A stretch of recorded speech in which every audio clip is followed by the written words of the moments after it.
fences. It's time to discuss operations and expenses. It's time, it's really time to elevate small businesses. It's time for Joe to drop his knowledge, it's relentless. This rhyme of mine is getting a bit ridiculous. So here we go, we're live with Joe and the show.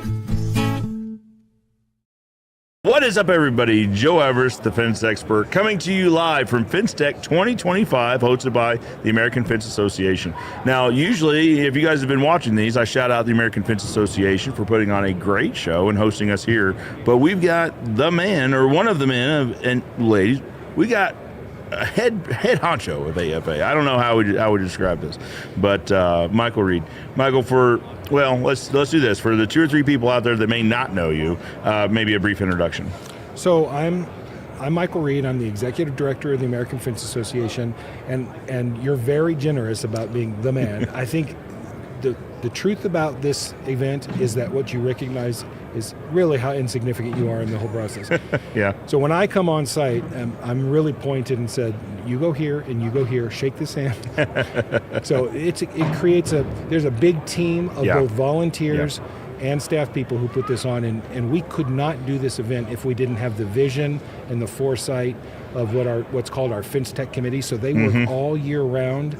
In this case, this last year was headed by past President Sam Williams. Yeah. And he had a vision of what this might be in terms of coming to the West Coast in Salt Lake City and running this out here. And his vision of what this FenceTech could be really sparked what turned out today. And it was outstanding. Well, absolutely. And I should have said head honcho, because you're right, it takes a team, right? So, before we get into FenceTech, this was going to be a FenceTech wrap-up, but I had a spark in my brain. Sure. So executive director, but there's also a board of directors, a president, vice president, secretary. Let's take 30 seconds and talk about how AFA works. Yes. So the American Fence Association, for folks that don't know, is a volunteer-run organization. Yeah. So the leaders of AFA are all elected by the members to serve on a board, and that board hires an executive director, and that's me, and then the staff works with me to execute our education program, to execute a government relations program, all on behalf of our members. Yeah. And so our members are made up of both contractors and the suppliers, and that's really unique in the association community, because sometimes you have an association that's just made up of manufacturers, or an association that's just made up of contractors. In our case, it's all together, and the vision for the American Fence Association is we make the industry grow. Yeah. We help make the industry grow. Push it forward. And we do that through FenceTech, we do that through professional development, we do that through our credentialing and education programs, and that's how ultimately we all work together to help the industry grow. Absolutely, and let's also talk about the board, because you said it's a mix, and it's important to note that the board is a mix. The board is a mix of contractors and suppliers, yes. Yeah. Contractors, suppliers, manufacturers are on the board as well. So it's, when you look at it, it's a really nice cross-section of the industry. It is. Which, if we're talking about an industry association, really should be a cross-section of it, to make sure everyone's represented. Literally everyone has a seat at the table. It does, but that table is only part of it. So the board ultimately makes the decision and sets the direction of the organization, but the work gets done in committees. And so we have an industry research committee, for example. We have a credentialing committee. So there's lots of ways to get involved in creating an impact in the industry. And that's what's unique in the fence industry, is that there is a one-stop shop with no matter what you're interested in the organization, government relations or education or credentialing or teaching and sharing your expertise. That's what you can get when you get involved in AFA. Yeah. And so we're probably coming up with, there's going to be a period of time where it's a willingness to serve, where you can kind of step forward. Is that period, where is that period of time? Well, we've kind of changed it. There was a period of time where you can send, now anytime you raise your hand, we may not make the decision to make any changes. Sure.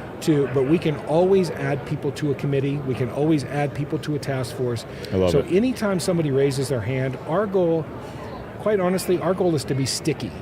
Yeah. So if somebody wants to create impact in the industry and they want to make a difference and they feel that they have something to contribute, we're going to find a place for those folks to contribute. I love it. You know, and I feel like I've heard kind of side conversations. It's also a way to, if you feel like maybe something's missing, to bring it to the association and say, hey, I think you guys are missing out on this, and I'd like to make sure that it gets picked up on. Well, thanks for the softball. Appreciate it. So one of the things that happened last year is Brian Butte from the Gulf South chapter president down there, is a Navy veteran, and he said, you know what's really powerful is that this experience helped me, the industry helped me as a veteran coming out of the Navy. This gave me a purpose, a place. And that he's heard that story over and over with other members. And so it didn't exist. And so Brian said, let's create the Veterans in Fence Special Interest Group. And out of that, really, that served as the backdrop for this particular FenceTech. Is that commitment to our country and being prideful in who we are as a nation and who we are as an industry. And that ran through our keynote speaker. It ran through all of the different, that backdrop, that Veterans in Fence backdrop, has had tremendous impact in the culture. Even when we meet people who served and we're bringing them into the industry, giving them a challenge coin and telling them welcome to the industry and we really appreciate you being here. That's all created by one person's vision.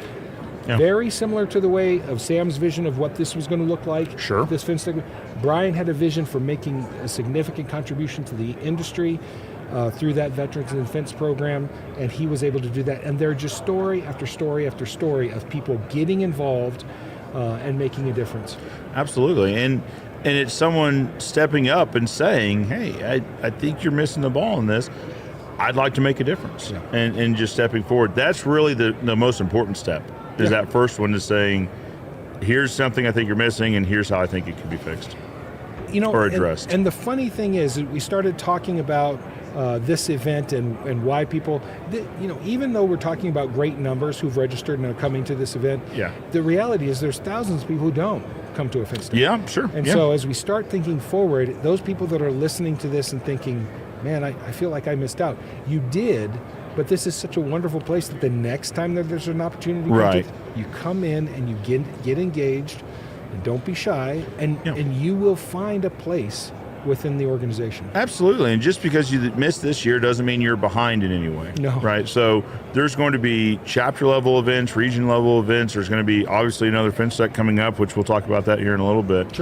But there's always ways to get involved. There's regional chapters that you can get involved with. Like I'm involved in, I used to say arguably the best chapter, but we found out yesterday the best chapter in the United States is the Midwest chapter of the AFA. Congratulations on that. Your chapter excelled, and I always used to, when you would say arguably the best, I always toss it back. I know. Now the other chapters really are gunning for you. Hey, well, that's the thing. The Texas chapter is Well, Indy chapter is stepping up. Kentucky chapter, I think Gulf Coast. There's going to be a serious competition, and that is one of the wonderful things about the culture of our industry is that there is this idea of friendly competition. Is such a powerful part of who we are as an industry, and making that friendly competition, making everybody better. Well, and let's talk about the competition. So I know we're going everywhere but FenceTech right now, but the competition involves education, involves service hours, involves regular meetings. So it's a competition, yes, but it's also a competition that's pushing that region forward. So in big things, AFA is really good at big things. So we create the framework, we create the structure, but the reality is where the magic happens is at the local level.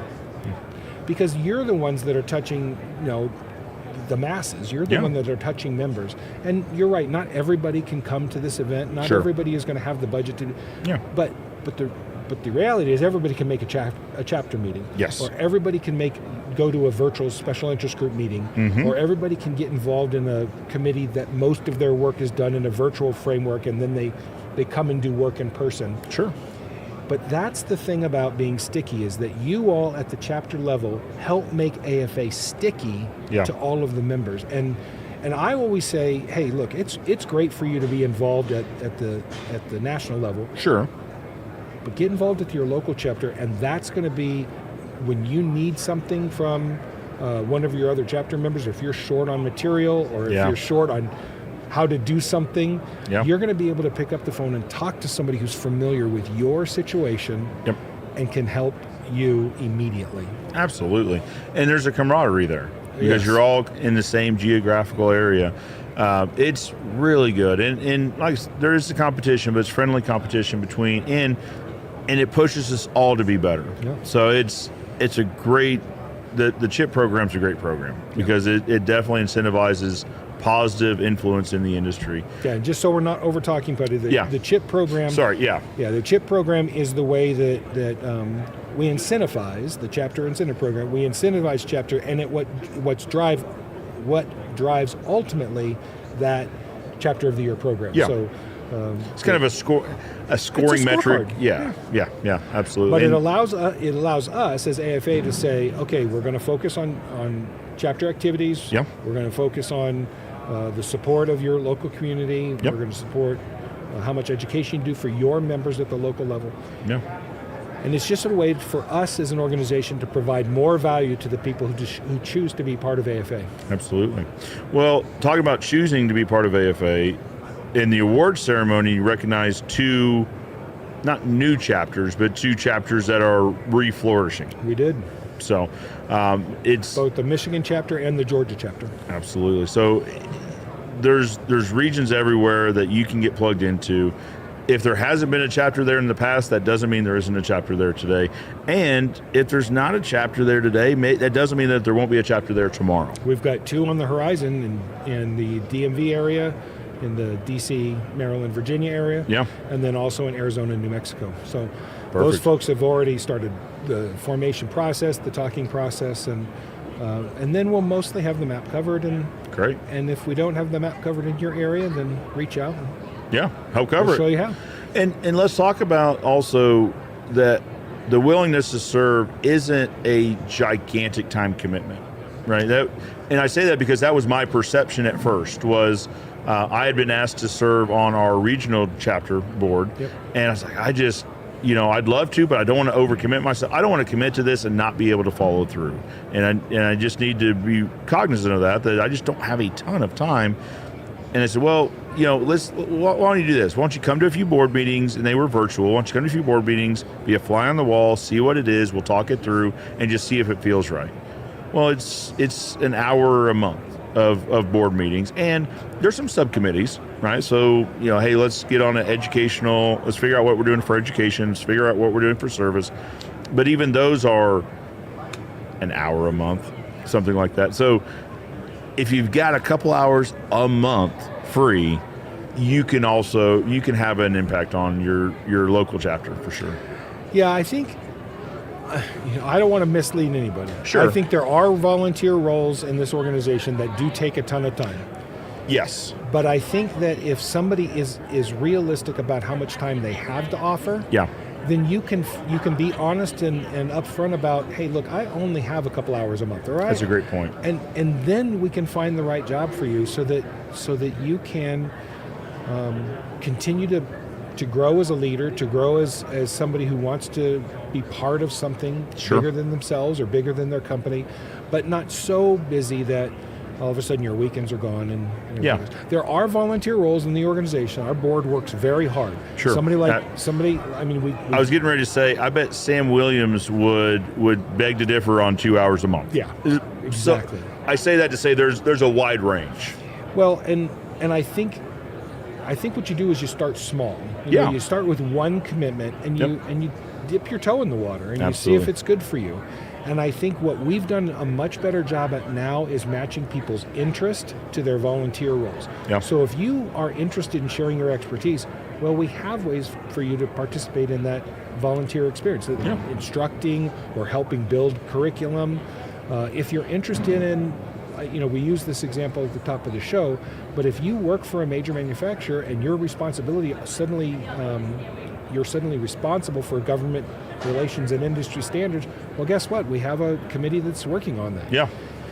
So I think that this idea of share as much time as you have, works in our benefit because this is a little bit like a disease. You get bit, you Yeah. get bit a little bit, and then you grow into whatever you allow it to be, but you Yeah. always feel that warmth.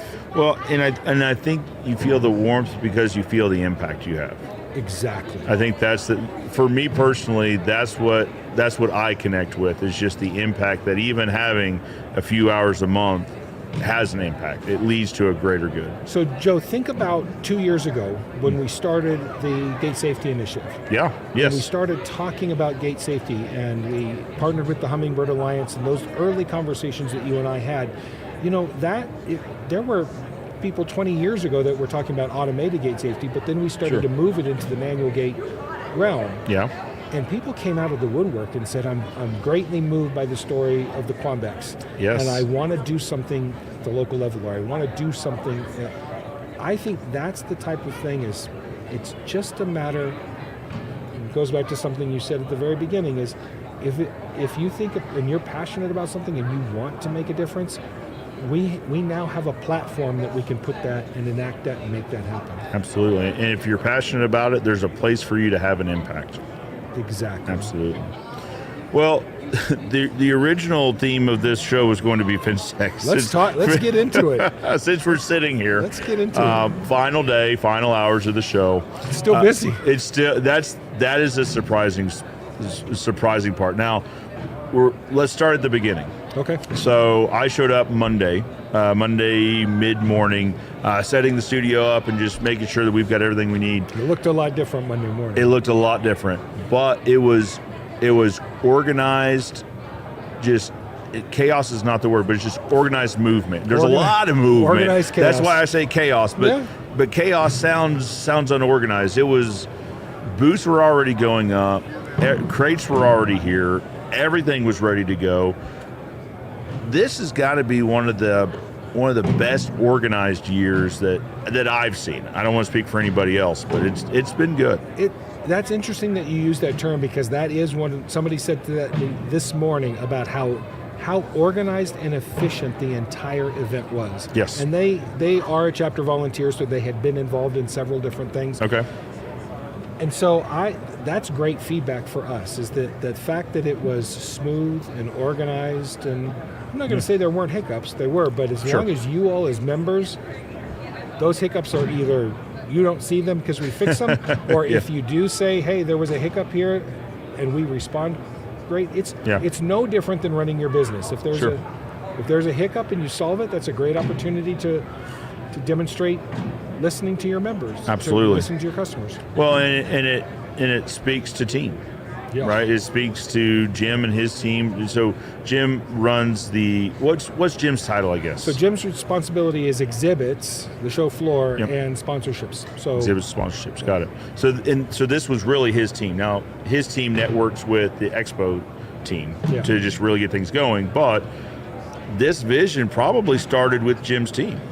It starts before that. Okay. So think of them as they activate it. Okay. So I would say that ultimately the vision for this starts at the volunteer level, and they all get together and say, what if we did this? And then the professionals come in and say, well, what do you like about this idea? Yeah. And so it's an iterative process. It's this constantly changing process. And then we have a team that comes together, and so our team is relatively small. The AFA team is relatively small. And then all of a sudden for FenceTech, it gets a little bit bigger because it includes our meeting planning folks and some close to us places. And then the week of the event, it just explodes, because then you're right. We have a partner who helps create the vision into a reality. Yeah. And we have people who are doing signage and directional signs. And it's like a production. It's like you get ready for that production, and you're talking all year about that production, and you're practicing, and you're playing, and you're putting details in, and then the week of the production comes, and the team explodes, and then this happens. I tell you what, this happening is incredible. I mean, Jim had told us before, largest show floor, bigger than Nashville, and when I walked in the room, you could feel it. Yeah. It feels bigger. It was.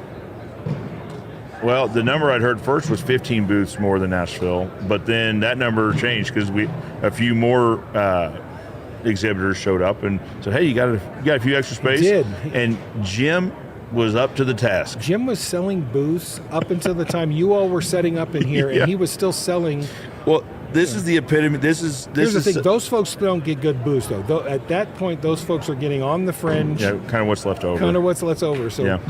But in pure Jim, there was such a Jim comment where because he said, "All right, we got one booth left, but we can make more.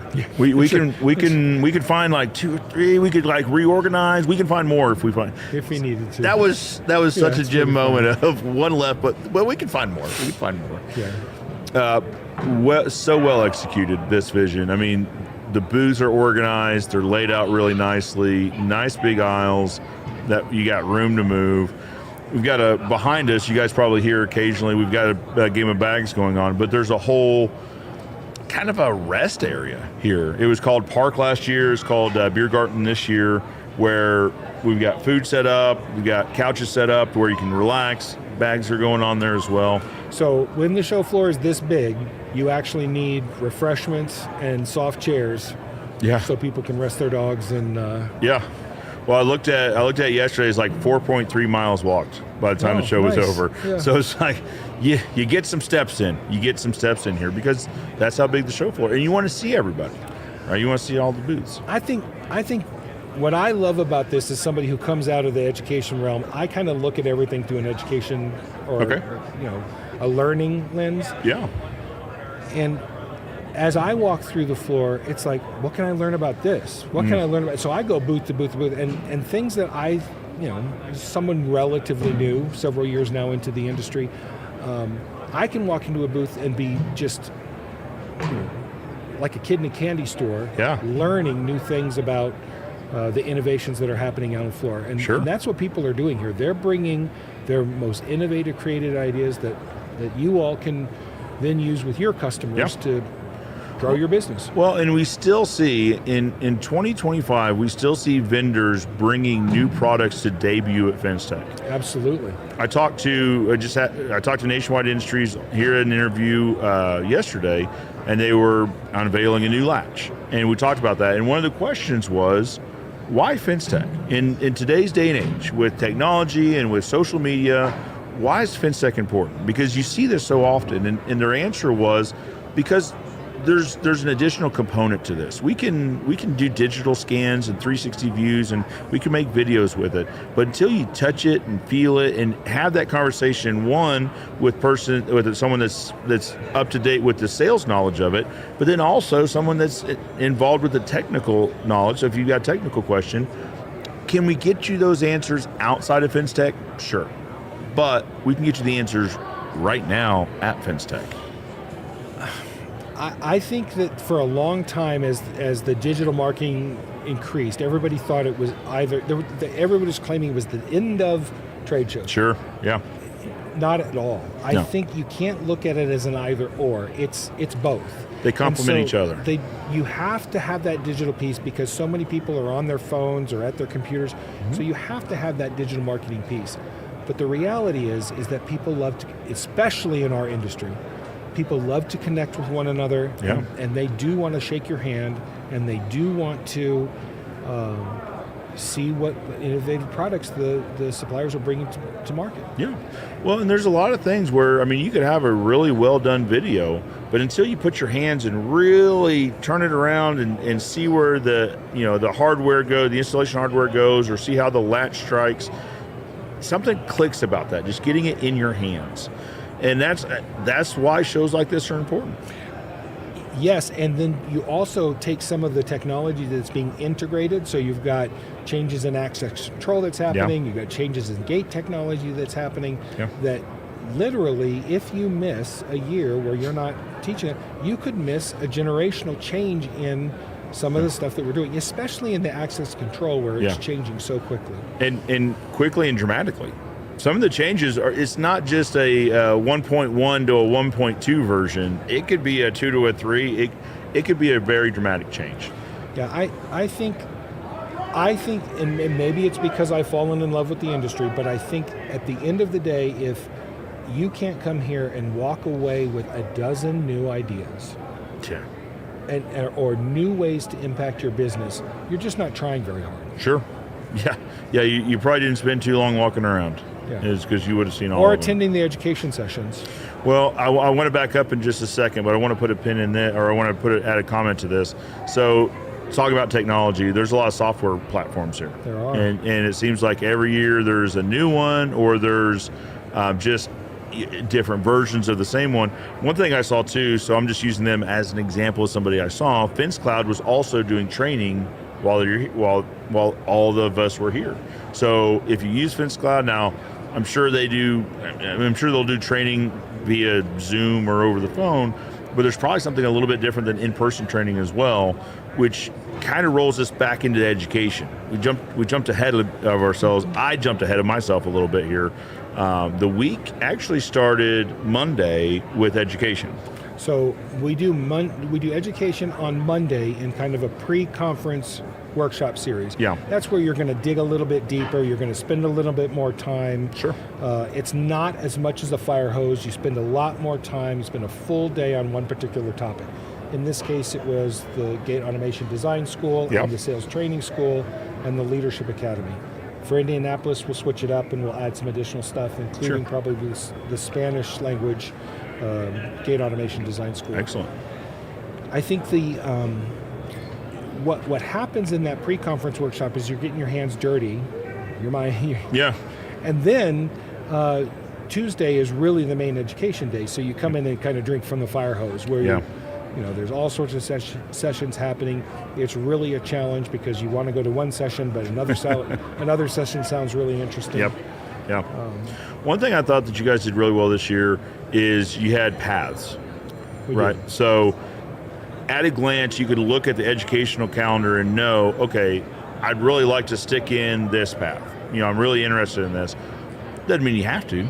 You could go to wherever you'd like, but it gave people maybe a clearer idea of, we think these educational courses all align with each other for something that covers this interest. So when you look at that FenceTech brochure and you are considering the buying decision and the investment decision of coming to this, one of the reasons that our Director of Professional Development, Nick, one of the reasons that Nick puts things into tracks is though that if you're trying to make a tough decision about who comes to FenceTech, who's going to benefit from that investment, you can easily and quickly say, well, does my foreman have training needs? And therefore we're going to look at the education sessions that are in this installation track.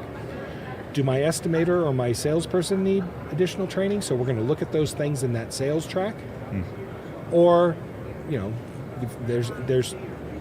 are we looking at somebody from a company that's going to change from one generation to another? So we want to take and have somebody participate in a bunch of the leadership classes. So we're not talking about just how to manage the business, that we're talking about how to lead that business. So that's one of the reasons is that from an investment perspective, we want you to say, hey, geez, we need to send somebody down the estimator track, we need to send somebody down the installation track, and we need to send somebody down. So we want you all to have as much information as you can when you're looking to come or deciding to come to FenceTech. Absolutely. So start with education, tons of educational courses. Everyone I talked to that had gone through education loved it and got great value out of it. So there are 43 choices this year. It's a ton. It's a ton. It was great. So, and with the tracks, with the 43 different seminars, lots of education. There's something for everybody. Is the point? Something for everybody. Is if you looked at that educational calendar and didn't see something that interested you, you might be in the wrong field. You might have mistaken this for a different type of conference. I don't know, but if you're in the fencing industry, there was something there for you. Yeah. So we rolled from education into the Pickets and Peaks. Well, Pickets and Peaks was kind of in the middle of the education, I guess. Tuesday night was Pickets and Peaks. Great turnout. There were a ton of people. Well, and also let's say, so in talking about, it was included with your show floor. And so if you got here, if you had your registration for a show floor, you got the show floor, the keynote, and the Pickets and Peaks. Pickets and Peaks was packed. It was a great time. Again, I don't want to talk too much about this, but that FenceTech committee, led by Sam, said, let's do something really special for this event, and they had a vision for what that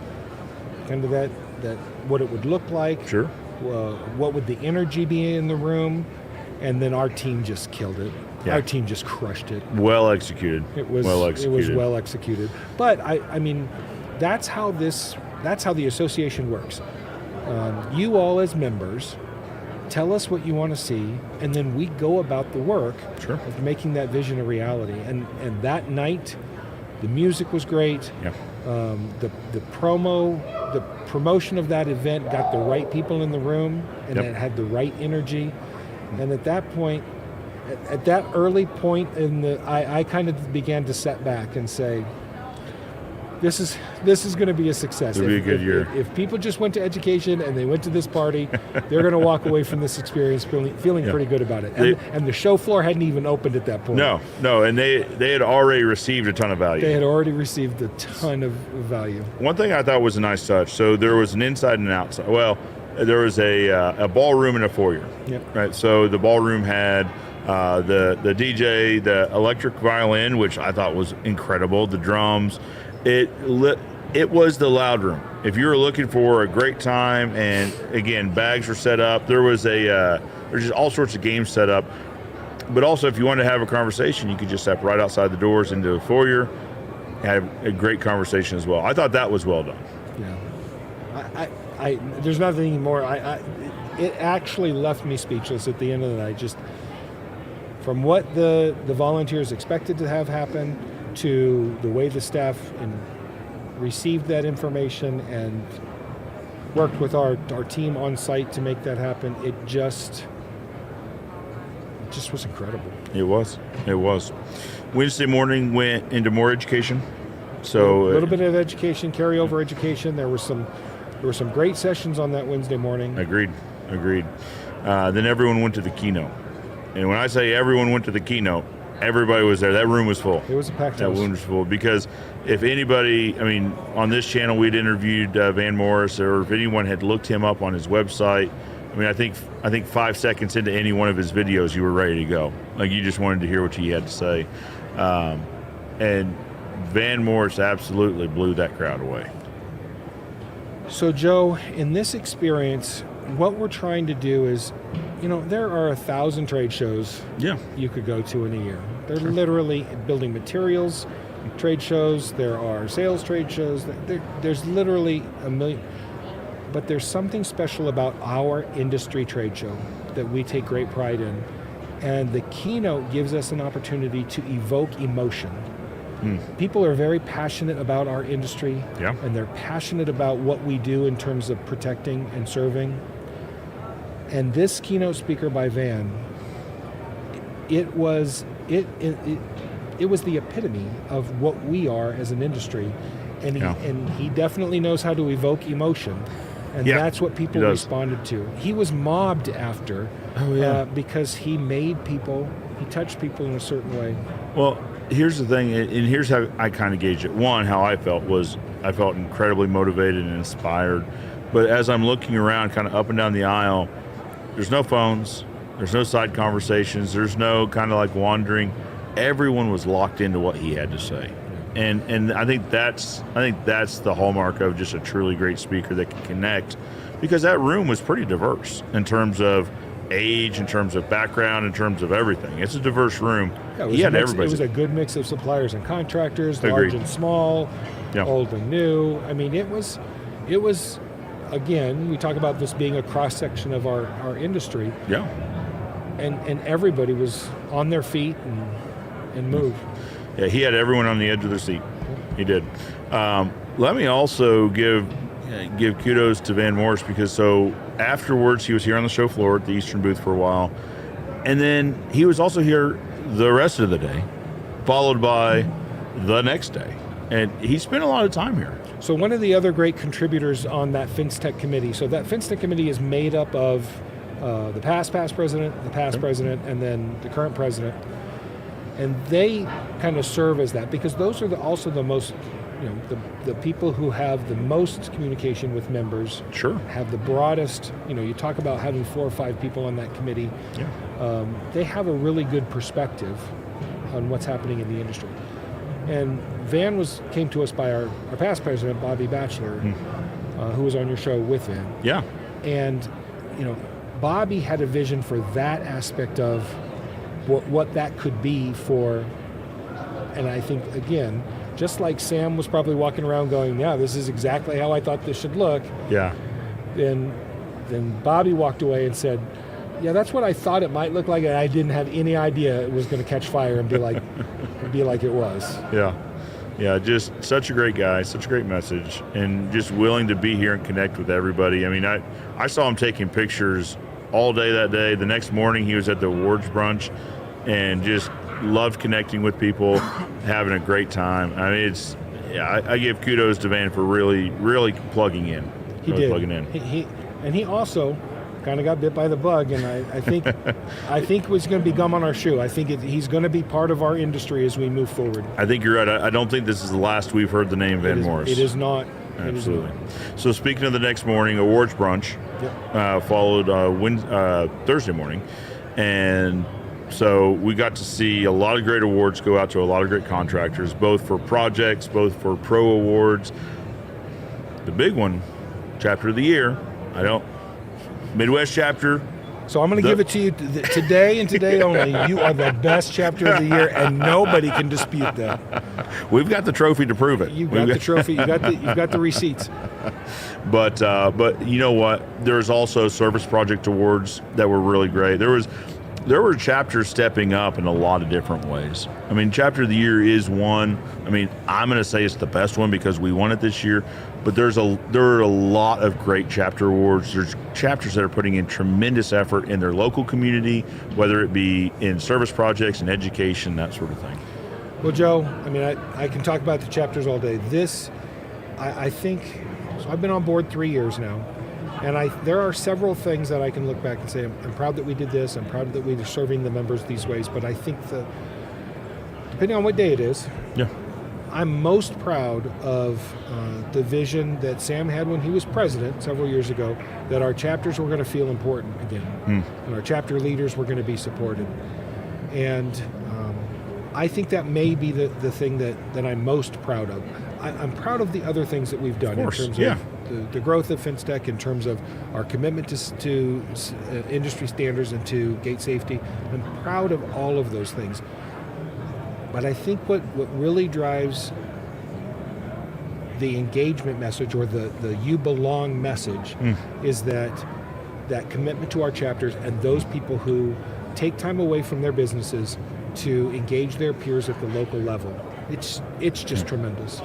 Yeah, like you said, we could talk about chapters all day, because I feel like that's where a tremendous amount of the value to the communities comes from. Without a doubt. And they're doing great things. The awards brunch was very well done. We got to highlight a lot of those leaders. So one of the things that I will tell you about for folks who don't experience that is that is where we recognize our chapters, but it's also where we take the moment to recognize those folks who have given years of service as individuals to the organization. And Hall of Fame winner this year, Scott Meckes, has led our gate installation school for many years, contributed to the growth of that school and the revisions of the curriculum on several occasions. Just somebody, Scott Meckes from Dorking, just somebody who has made an impact over time to this industry, and served on chapter boards, and served the curriculums committees, and served led these instructors to create the most unique and inspirational school that we have, is that gate installation school, or gate operator installation school. I can't say enough about the men and women who volunteer so much time to the organization, and then to see them receive the accolades of their peers. It's not AFA, it's not our staff that gives them that award. It's their peers that recognize them and what they feel, because they get recognized. First of all, our industry most of the time is humble, and so they are humbled by the recognition of their peers. But then the other thing that happens is then it sets in that, oh my, this is the highest award that this association gives one, sometimes two people a year, and it moves them. Yeah. And that's what that emotionality is what we're after, because then somebody sitting in the audience says, you know what?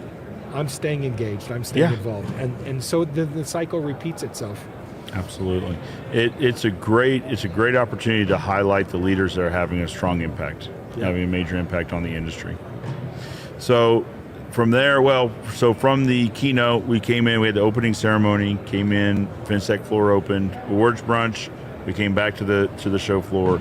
I tell you what, the show floor has been packed. It's been, what was the number? 5,355 badges, registrations.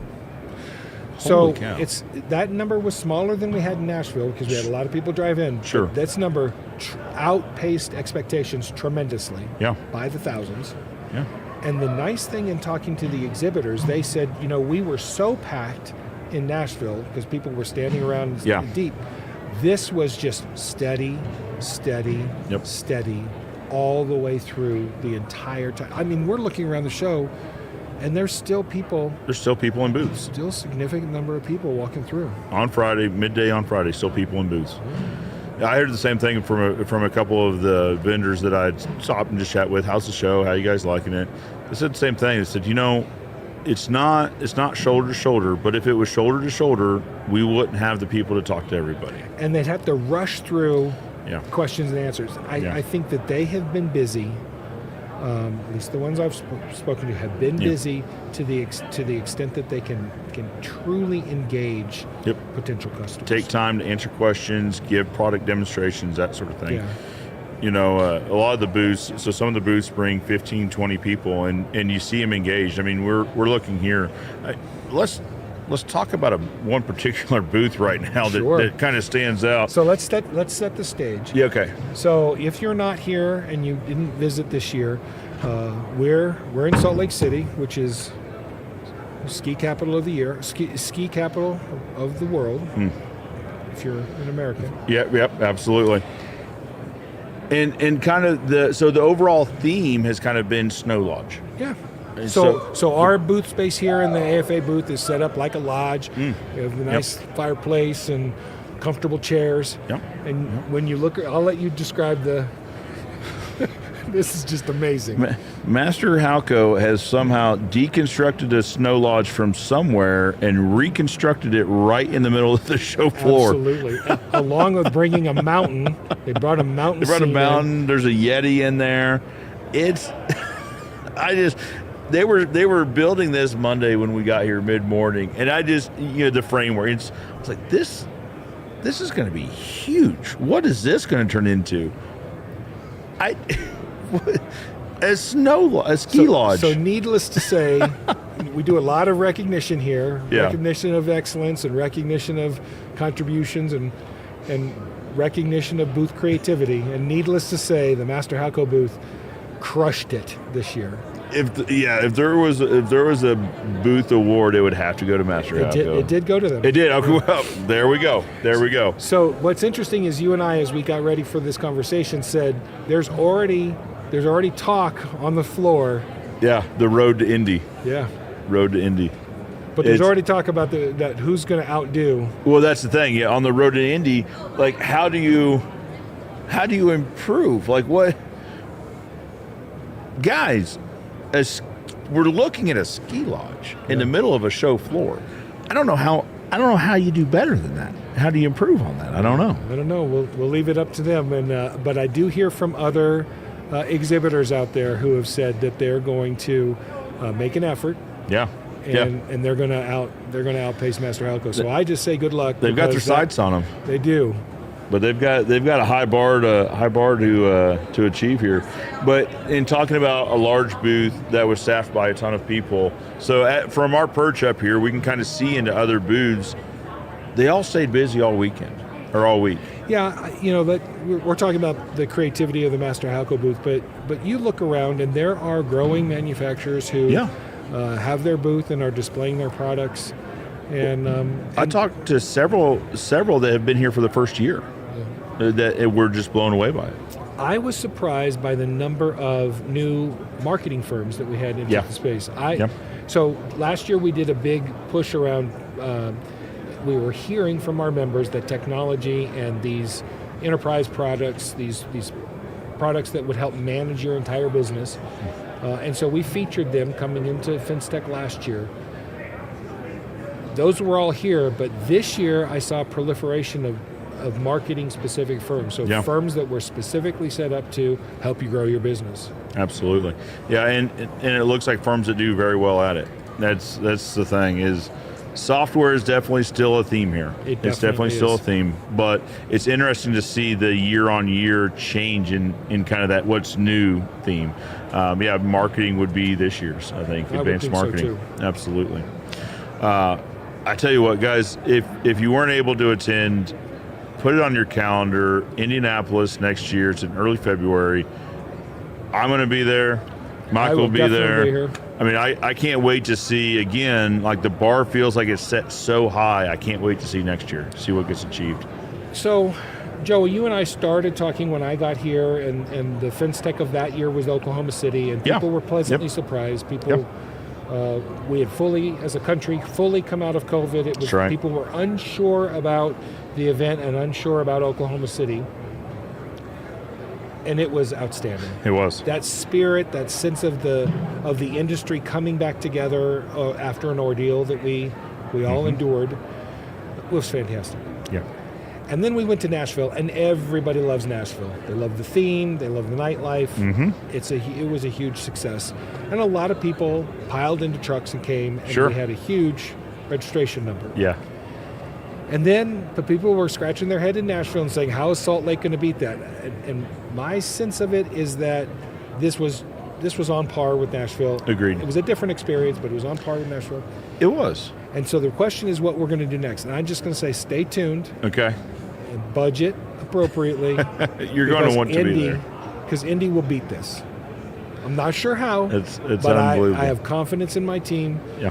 That we're going to make that happen. I believe it. I just don't know what that will look like. I'm excited for it. Well, just think.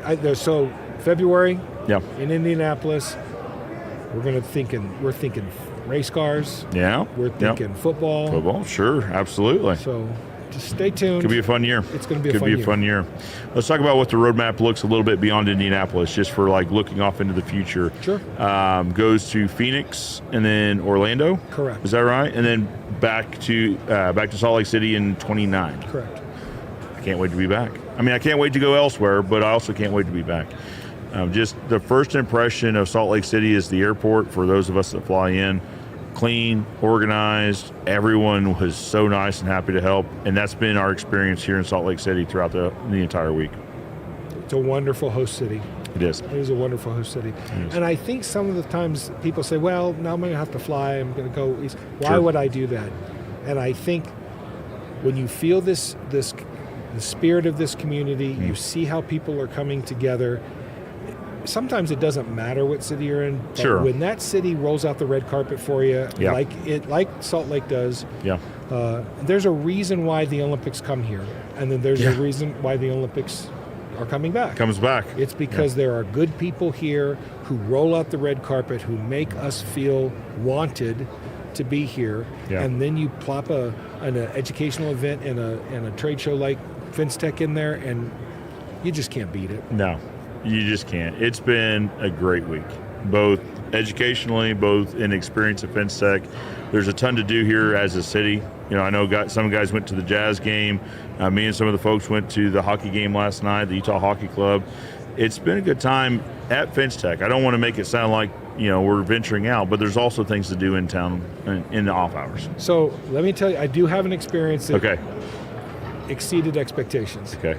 So I had to protect time because I had a friend offer to take me to the Jazz game, and so we went to the Jazz Kings game, and it was great. And then I had to choose between the hockey game, but I went to go see the Tabernacle Choir practice. How was that? Let me tell you something. I was blown away, and now I will never, it'll be the time that I saw the Mormon Tabernacle Choir practice. And what I realized being there is it's like watching a pro game. They're getting coached as they're, the conductor is coaching them as it goes along, and he's saying, each of the different parts, he's having each of the parts. And I walked away from that experience. I was dead tired going in, and I walked away from that, feeling uplifted and feeling, and it was not what I expected, and it was completely different. But it'll make me always remember this trip to Salt Lake City. Well, I think that's also a good way of saying there's more. Now, there's more than snow sports here. Now, there are a tremendous amount of snow sports. I think it's just this way. I mean, there's a ton to do, but there's a lot more to do than that too. Absolutely. So, well, we keep getting the getting the time signal here, but that's what happens when we get around and talk fence. Cliff notes: FenceTech was amazing. Thank you, Joe. I really appreciate you saying that. I know you and your family have been to many. Yeah. And thank you. Well organized, well laid out. Vendors were happy. All the vendors I talked to were happy. All the members attending were happy. Just they both of those groups felt like they got tremendous value. So to the AFA in general, I would say bravo. I mean, job well done. Thanks. And I would say on behalf of our board of directors and on behalf of our FenceTech committee, thank you, Joe. Appreciate your support, and we're really happy to have you be a part of making our booth even more engaging. Well, and that's so, guys, if you plan on coming next year, plan on stopping by the AFA booth, stop by, come see everybody here. We'll have like a little media thing set up again. Love to see you guys here. I think we ought to wrap this thing up. I think we've said enough. Good. It was excellent. We'll leave it at that. Thanks, Joe. Guys, for now, Joe Everest, the fence expert, with Micheal Reed. Oh, I thought we were getting to the good friends make good neighbors. I know. I keep throwing stuff in here. Good fences. Yeah, well, reminding you that good fences make great neighbors. And we'll see you next time.